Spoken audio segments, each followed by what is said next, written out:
మంగళగిరి నగర ప్రాంతంలో నివాసం ఉంటున్నటువంటి మిడిల్ క్లాస్ పీపుల్ ఇటీవల కాలంలోనే ఓ ఆసక్తికరమైనటువంటి ఇబ్బందులు ఎదుర్కోవాల్సిన పరిస్థితి ఏర్పడింది. కారణం ఇటీవల కాలంలోనే వారి యొక్క ఆదాయ వనరులు బాగా పెరిగినటువంటి నేపథ్యంలో ఒక విధంగా చెప్పాలంటే వారి యొక్క చిరకాల కోరిక అనేటువంటిది మాత్రం నెరవేరట్లేదు. ఏమిటంటే సొంత ఇంటి ముందు సొంత కారు పెట్టుకునేటువంటి అదృష్టం మాత్రం వాళ్ళకి దక్కటం లేదు. ఎందుకంటే వారు లక్షలు ఖర్చు పెట్టి కార్లు కొంటున్నారు. కానీ ఆ కొన్నటువంటి కారు తమ యొక్క ఇంటి ముందు పెట్టుకోలేనటువంటి పరిస్థితి ఏర్పడింది.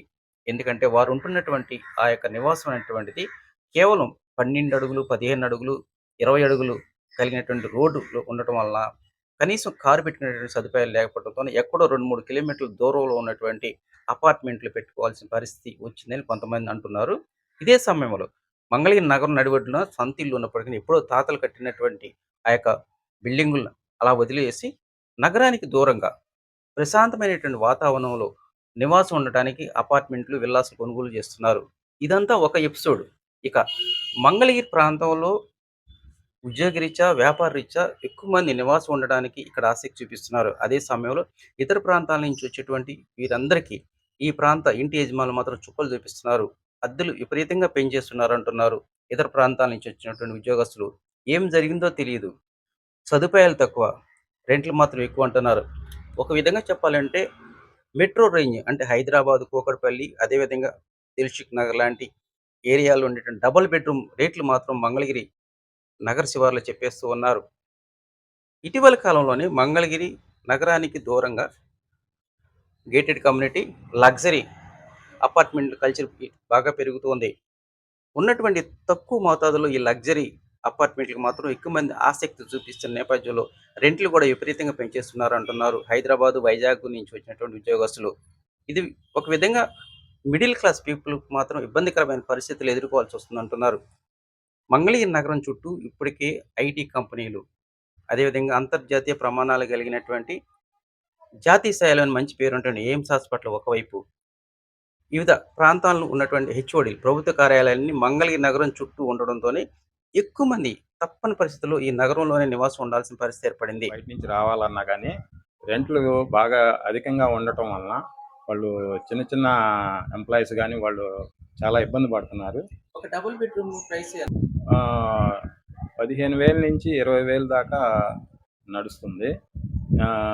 గతంలో ఇదే డబుల్ బెడ్రూము 8,000, 7,000కి ఇచ్చిన ఇది ఇప్పుడు డబుల్ అయింది.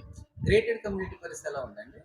గ్రేటర్ కమ్యూనిటీ పరిస్థితి ఇంకా విపరీతంగా రేట్లు చెప్పడం జరుగుతుంది. ఈ మధ్య కాలంలో ఒక 2, 3 గ్రేటర్ కమిటీ ఫ్రెండ్స్ మాకు పరిచయం అయ్యి మా దగ్గరికి వచ్చి మాట్లాడాల సందర్భంగా వాళ్ళ గ్రేటర్ కమిటీలో దగ్గరగా 40,000, 30,000 రెంట్లు ఇస్తున్నామని చెప్తున్నారు. మీకు మంగళగిరిలో ఎలా ఉన్నాయి రెంట్లు అని అడిగితే మాకు ప్రెజెంట్ సిచ్యువేషన్ 15,000 నుంచి 20,000 నడుస్తుందంటే మాకు హైదరాబాద్లోనే తక్కువగా ఉన్నాయి. వైజాగ్ కూడా రేటు తక్కువగానే ఉన్నాయి.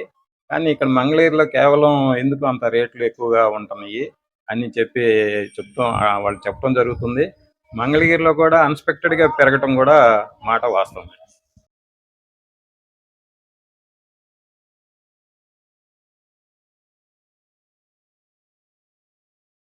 అవునండి. అంటే మేము బయట నుంచి వస్తాము.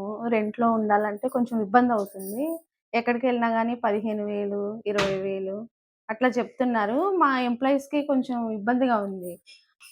అంటే ఎందుకు రెంట్లు పెంచుతున్నారు అంటే, రాజధాని వచ్చింది కదా! దానివల్ల మేము రేట్లు పెంచుతున్నాము అని చెప్తున్నారు. మీరు ఈ మంగళగిరి వచ్చి ఎన్ని సంవత్సరాలు? మేమొచ్చి 3 ఇయర్స్ అయిందండి. అప్పట్లో మీరొచ్చినప్పుడు పరిస్థితి ఎలా ఉందమ్మా రెంట్? మేము వచ్చినప్పుడు స్టార్టింగ్ అయితే మేమొచ్చి 2 ఇయర్స్ ఇక్కడ ఉండెళ్ళామండి హైదరాబాద్‌కి. వచ్చినప్పుడైతే 5,000 ఉండింది మా రెంట్. ట్రిపుల్ బెడ్‌రూమ్ అది కూడా. హ్మ్. అక్కడి నుంచి మళ్ళీ హైదరాబాద్ నుంచి ఇక్కడ వచ్చేసరికి మళ్ళీ రేట్లు పెరిగినియి. ఎందుకు అంటున్నారు? ఏమని చెప్తున్నారు ఒకవేళ పెరుగుతదంటే? అంటే రేట్లెందుకు పె పెంచుతున్నారని అడిగితే మెయిన్ రీజన్ అయితే రాజధాని వచ్చింది కదా! డెవలప్ జరుగుతుంది. డెవలప్ ఏరియా అవుతుంది కదా! దానివల్ల ఉన్న దగ్గర కూడా రెంట్లు ఎక్కువ తీసుకుంటే కొంచెం ఎక్కువ జీతం ఉన్నవాడైతే ఎక్కడైనా తీసుకోగలడు. మరి చిన్న చిన్న జీతాలు వచ్చేవాడైతే అన్ని చోట్ల ఉండలేరు కదండి.